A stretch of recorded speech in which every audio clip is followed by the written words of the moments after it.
and a salutation to you, the people who watch things on the internet. We're gonna go for a little walk today for today's Do or Do Not. So, like I said, I wanted to start reviewing some movies. Look at this. This is cool. This is like a big old drainage ditch area near my house.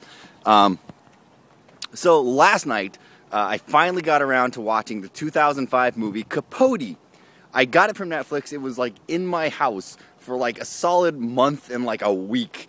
And it was one of those movies I was like, I really want to see this. I've heard really, really good things about it, but I couldn't bring myself to do it. I don't. It's it's a serious movie, and sometimes when you have serious movies, you're like, oh yeah, I want to see them, and then you're just like, I don't ever get around to watching them. So last night I was like, I'm gonna make myself watch this, and I watched it on my computer, which was a mistake because every 5 minutes I would stop and something else would catch my eye, and a little ADD, and so it took me 4 hours to watch an hour and 45-minute movie.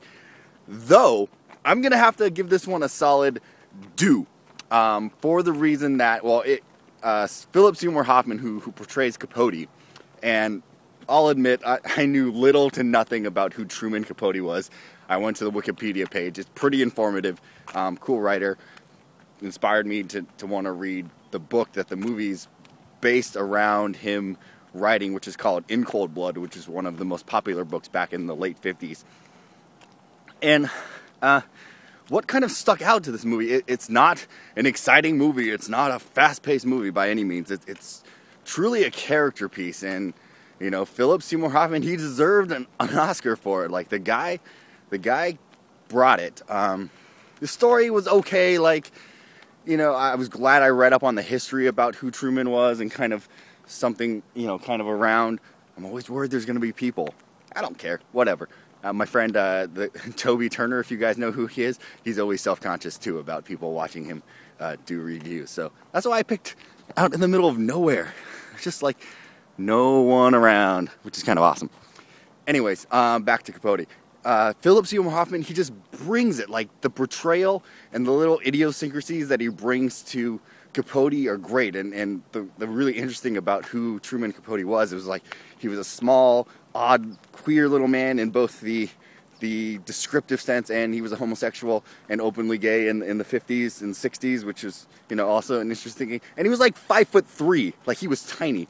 That's my only one real big complaint about this, is Philip Seymour Hoffman, he's I think I looked up, he's 5'9" or something like that, so substantially bigger than 5'3". 5'3" is small, down here. Not that small, but it's fairly short, and a lot of people would tower over him. They tried to work with that and make him seem smaller in stature when he's standing next to people, but you don't get the sense that he's 5'3" if you know that about Truman Capote. But what was amazing was, the story that they based the movie around is Truman was writing a book about these killings that happened in the late 50s in Kansas, and he really kind of went to this town where these 4 people were brutally murdered, and started looking at stuff. If I'm not looking at you, it's because I'm looking at other stuff, because I can't see your beautiful faces, so I have to look at beautiful nature.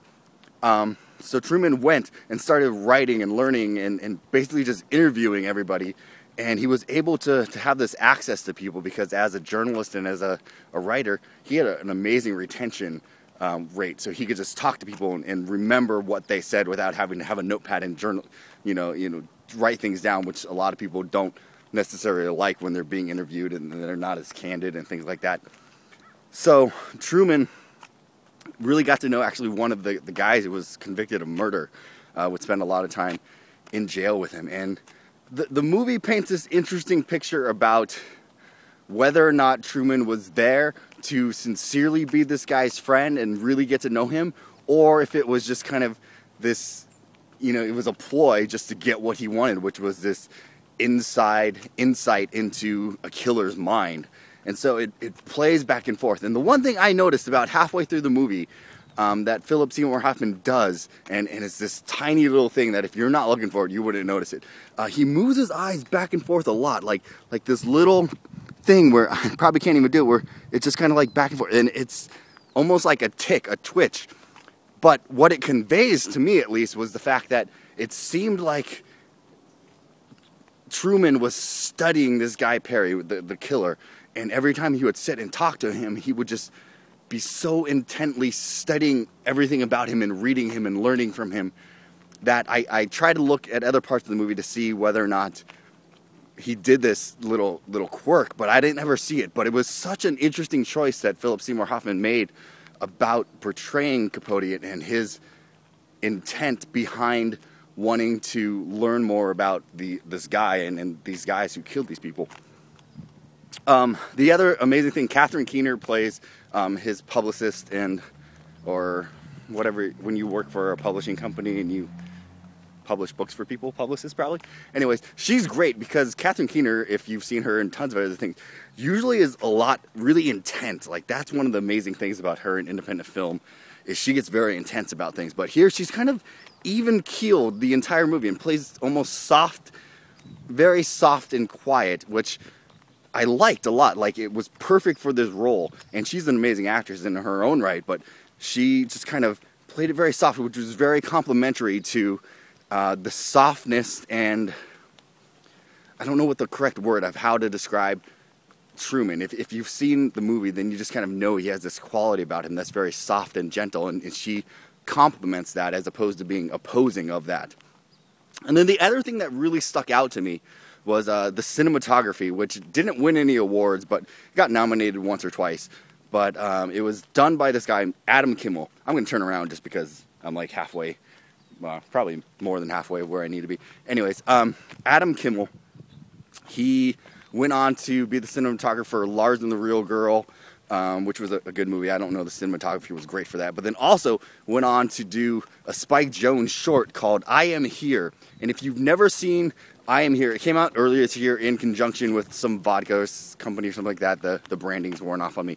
But it was this robot love story. And it was pretty much the most brilliant thing I've seen in the last year. And I'll throw a link from my blog to that in the description of this video. And the cinematography on that was just fantastic, and it's Spike Jonze, so it's always going to be great. But he was a cinematographer for Capote, and even though it was supposed to take place in Kansas, apparently the shooting location was up in Manitoba, Canada. They're hosers. That's my best Canadian impression, I'm sorry. But what he did was he had these amazing, wide landscape establishing shots that would just kind of just paint this very, I don't even know how to put it, this very gothic picture of the setting, of the bleakness of this Kansas town that no one had ever heard of before these murders happened. There's a bird over there. And it only happened a few times in the movie, but these very still, almost still shots, I think they must have been locked off. My arm's getting tighter, I have to switch arms.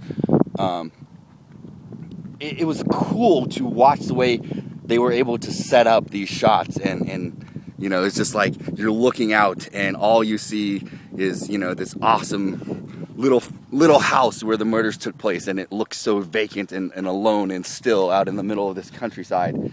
And it's almost haunting in a way that brings this element to the film that I don't know, that just caught me, and it was like, that's amazing work that you can encapsulate so much by an image. And that's what's cool about cinematography, is a good cinematographer can tell a story through an image or through a slight camera move or pan that you don't really, you know, most people don't pick up on, but if you're looking, it really adds that extra layer that a lot of movies are just like, look at this person, then you look at this person, you know. So, you know, I thought that was extremely interesting. I'm going to caution you, if you're not big on like character pieces and you're not big on watching people just be really good at acting, or if you don't care about a funny little man named Truman Capote or slow movies or something like that, you may not like it. But if you're like me and you like really good movies that are about people and tell a story and dive deep into who people are without just talking about who they are, you just get a sense of it from the way you watch this movie, I say go out and rent it. It's on Netflix. It's Academy Award winner for Philip Seymour Hoffman.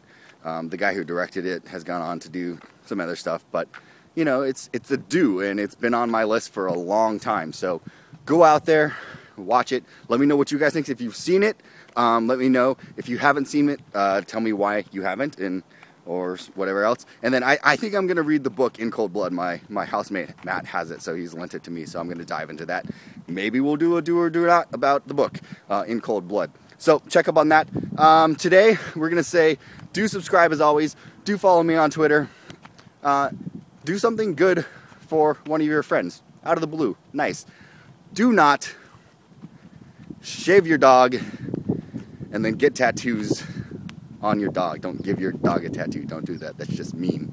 Anyways, until next time, guys. Hope you enjoyed this. See you later. Adios.